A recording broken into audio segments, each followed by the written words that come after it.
Nagwawala ka ba tuwing may nawawalang bagay sa iyo?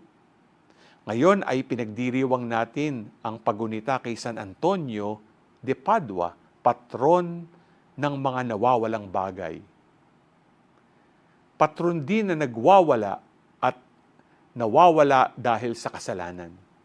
May mga bagay sa buhay natin na kailangan na nating putulin o alisin sa ating buhay. Mga bagay na humahadlang sa atin upang mapalapit tayo sa Diyos.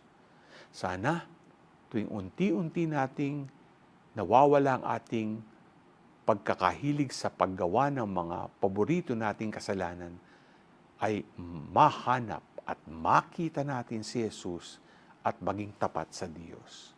Mga ka-G, katulad nawa ni San Antonio de Padua ay mahalin natin ang Diyos na puno ng kababaang loob tulad ng islang paslit na tumatalima sa kanyang ama.